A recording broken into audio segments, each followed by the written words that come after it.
నమస్తే. ఇన్నాళ్ళు నన్ను సపోర్ట్ చేస్తూ, ఎంకరేజ్ చేస్తూ మీ ప్రేమని నాకు అందిస్తున్న ప్రతి ఒక్కరికి కృతజ్ఞతలు. అలాగే ఈ వీడియో కూడా ఖచ్చితంగా మీకు ఉపయోగపడుతుంది. లైక్, షేర్ అండ్ సబ్స్క్రైబ్ చేసి మీ సపోర్ట్‌ని నాకు అందించండి. అలాగే ఈ వీడియో పట్ల మీకున్న అభిప్రాయాన్ని కామెంట్ సెక్షన్‌లో కామెంట్ చేసి తెలియజేయండి. ఇప్పుడు వీడియోని చూద్దాం.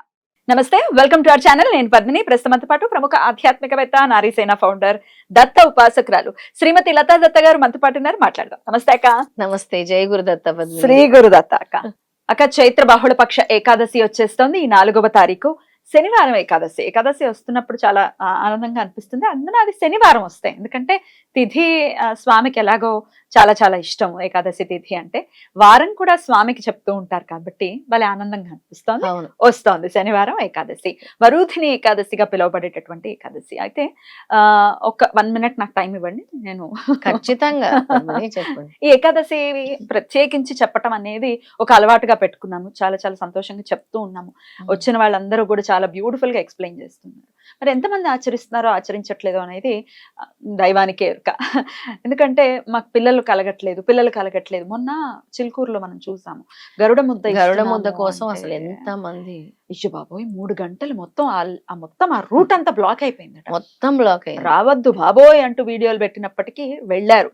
తర్వాత న్యూస్ ఏమొచ్చింది, ఇంత మందికి సంతానం లేదా. ఎగ్జాక్ట్లీ, అది తెలిసింది.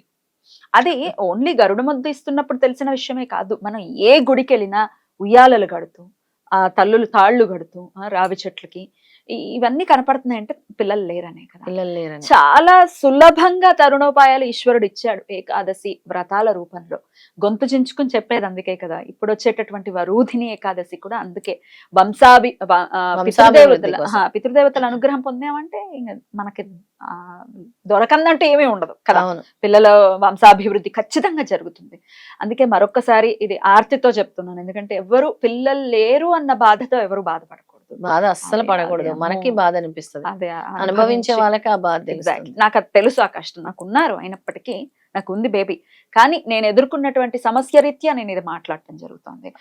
ప్రత్యేకించి రాబోతోంది వరూధిని ఏకాదశి కాబట్టి ఒక్కసారి దీని వైశిష్ట్యాన్ని ఎలా వినియోగించుకోవచ్చు ఈ రోజు. ఖచ్చితంగా చాలా చక్కగా చెప్పావు పద్మిని. ఎంతో మంది తల్లులు పడుతున్న ఆవేదనని నువ్వు చెప్పావు. అంటే సంతానం కోసం పరితపిస్తున్నారు.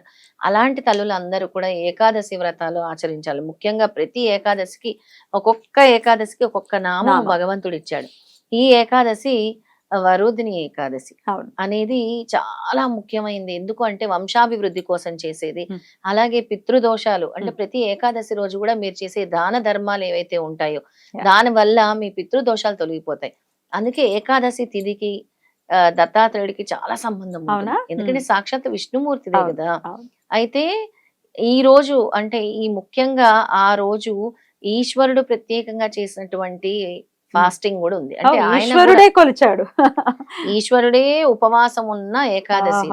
ఎందుకు అని అంటే ఈశ్వరుడు ఏదో ఒక విషయంలో బ్రహ్మకి ఈశ్వరుడికి వచ్చినప్పుడు బ్రహ్మదేవుడి 5వ తల తీసేసినప్పుడు బ్రహ్మదేవుడు ఇచ్చిన శాపము ఈశ్వరుడికి ఆ శాపాలు ఉంటాయి. అప్పుడు ఆ శాపం తొలగడానికి ఈశ్వరుడు ఆచరించినటువంటి ఏకాదశి ఈ ఏకాదశి. ప్రత్యేకంగా ఈ ఏకాదశి రోజు ఆయన ఉపవాసం ఉండి ధ్యానం చేసి ఆ శాప విముక్తుడు అయ్యాడనమాట. అంటే ఆ కర్సు నుంచి ఆయన తప్పించుకున్నారు. ఆ శాపం నుంచి ఈశ్వరుడే చేసినప్పుడు మనం ఎంత. అందుకే మనం ఆ రోజు చేసినటువంటి ఉపవాసం వల్ల, ఆ రోజు చేసినటువంటి దాన ధర్మాల వల్ల, ఆ రోజు పెట్టిన దీపం వల్ల, ఆ రోజు పెట్టిన ప్రసాదం వల్ల, ఆ రోజు ఖచ్చితంగా మీరేమీ చేయలేకపోతే ఒక బ్రాహ్మణుడికి గుడికి వెళ్ళి స్వయం పాకం ఇచ్చి ఏదో ఒకటి దానం చేసి రండి.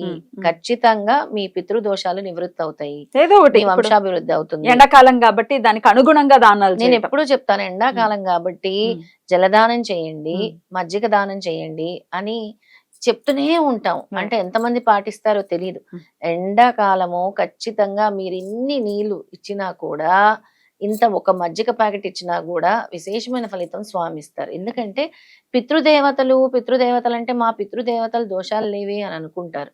పితృదేవతలకు పెట్టింది, పితృదేవతలతో పాటు దేవతలు కూడా కూర్చొని భుజిస్తారట.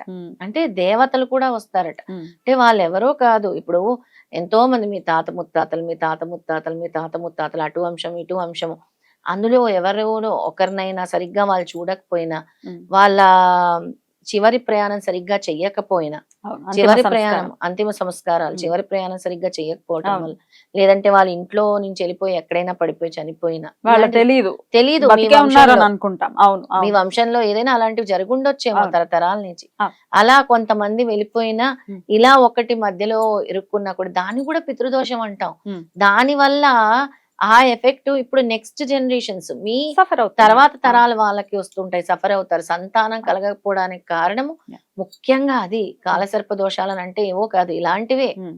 ఇలాంటివే వీటి వల్ల మీరు ఎవరైతే ఉపవాసం చేసి రేపటి రోజు దత్తాత్రేయుడిది నేను చెప్పే ఉమ్. నామం చదువుకుంటారో, ఉమ్. అలాగే దత్తాత్రేయుడి స్తోత్రము, అలాగే సిద్ధమంగళ స్తోత్రము, విష్ణుమూర్తి వామన అవతారం రేపు ఉమ్. పూజిస్తే చాలా మంచిది. ఉమ్. అసలు విష్ణుమూర్తి అంటేనే దత్తుడు, దత్తుడు అంటేనే విష్ణుమూర్తి, అవును. వేరే లేరు అసలు. ఎగ్జాక్ట్లీ. అలాగే ఈశ్వరుడు ఆచరించారు కాబట్టి ఈశ్వరుని కూడా తలుచుకోండి. రేపు చక్కటి నేతి దీపం పెట్టుకోండి, తప్పకుండా. ఉపవాసం చేయండి. ఉమ్. ఆ నేను ఎప్పుడు చెప్తాను, తెల్లటి పుష్పాలతో పూజించండి, పసుపు రంగు పుష్పాలతో పూజించండి అని చెప్తుంటాను. వామనావతారం అన్నారు కాబట్టి వెంటనే అనిపించింది వామనోపాఖ్యానాన్ని ఒక్కసారి వినే ప్రయత్నం. యూట్యూబ్ లో కూడా అవైలబుల్ గా ఉంది. అవును. ఎంతో అద్భుతంగా చాగంటి కోటేశ్వరరావు గారు చెప్పారు. అసలు మనసుకి హత్తుకుంటుంది, ఇంకా అసలు మైండ్ లో నుంచి వెళ్ళదు ఆయనది కనుక వింటే. అవును, అంత అస్సలు అద్భుతంగా చెప్పారు. చాలా అద్భుతంగా వినే ఉంటుంది. ప్రయత్నం చేద్దాం. తప్పకుండా వింటే చాలా మంచిది. అయితే ఉమ్. విష్ణుమూర్తికి సంబంధించి శాంతాకారం భుజగసేనం పద్మనాభం సునీసం విశ్వాకారం గగన సదృశ్యం మేఘవర్ణం శుభాంగం లక్ష్మీకాంతం కమలనయనం యోగి హృదయానగమ్యం వందే విష్ణు భవహారం సర్వలోకైకనాదం. బాగుంటుంది. అది చదువుకున్నా చాలు, అంటే ఏమి రాకపోయినా అది మీరు 108 సార్లు చదువుకున్నా కూడా ఉమ్. విష్ణు అనుగ్రహం తప్పకుండా ఉంటుంది, విష్ణుమూర్తి అనుగ్రహము. లక్ష్మీకాంతితో వెలిగిపోతున్నట్టుగా ఒక్కసారి ఊహ చేస్తూ చేస్తూ ఆ నామాన్ని చేస్తే చేయాలి. అసలు అద్భుతం. ఏం రాకపోతే అంటే ఓం నమో భగవతే వాసుదేవాయ నామానికి ఎంతటి పవర్ ఉందంటే, ఈ ఏకాదశి రోజే కలిపురుషుడు అసలు చూశాడంట నది తీరంలో ఎవరినైనా పట్టుకుందామని ఎదుగుతుంటే, ఒక బక్క పలచగా ఉన్న ఒక ముసలతను వెళ్తూ ఉంటే ఆయన వెళ్ళి పట్టేసుకుందామని వెళ్తే కరెంట్ షాక్ కొట్టి అంత దూరం ఎగిరిపోయాడంట.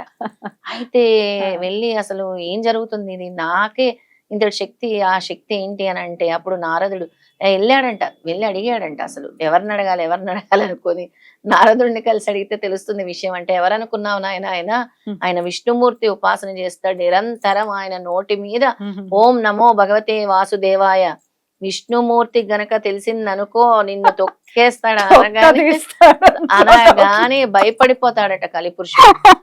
అలాంటి అద్భుతమైన మంత్రం ఓం నమో భగవతే వాసుదేవాయ.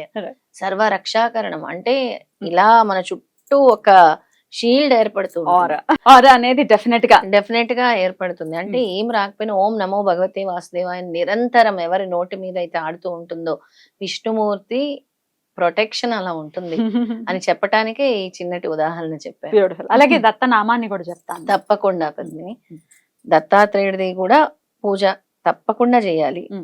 అన్నిటి బాధల నుంచి కూడా విముక్తి పొందడానికి ఈ మంత్రం చదువుకోవచ్చు. నమస్తే భగవాన్ దేవ దత్తాత్రేయ జగత్ ప్రభో, నమస్తే భగవాన్ సర్వ బాధ ప్రశమనం కురు శాంతి ప్రయచ్చమే. అన్ని బాధల నుంచి కూడా మమ్మల్ని కాపాడు. రేపటి అద్భుతమైన రోజు. ఈ మంత్రాన్ని మీరు 108 సార్లు గనక చదువుకుంటే అన్ని బాధల నుంచి కూడా స్వామి అందరినీ రక్షిస్తారు. అద్భుతం అక్క, అలా రక్షించాలి. ప్రత్యేకించి పిల్లలు లేరు అని బాధపడుతున్న వాళ్ళు ఇంత సులభంగా ఉపవాసం చేసి ఇద్దరు నియమనిష్టలను గనక పాటిస్తూ ఉపవసిస్తే ఖచ్చితంగా విష్ణుమూర్తి స్థితికారకుడు విష్ణువు ఆయన అనుగ్రహాన్ని పరిపూర్ణంగా పొంది బిడ్డలు కలగాలి. ఎవరైతే ఆ బాధతో ఇబ్బంది పడుతూ ఉన్నారో వాళ్ళకి ఆ బాధ నివృత్తి అవ్వాలని మనస్ఫూర్తిగా కోరుకుంటూ చాలా చక్కగా వివరించారక్క. Thank you so very much. తప్పకుండా. నమస్తే.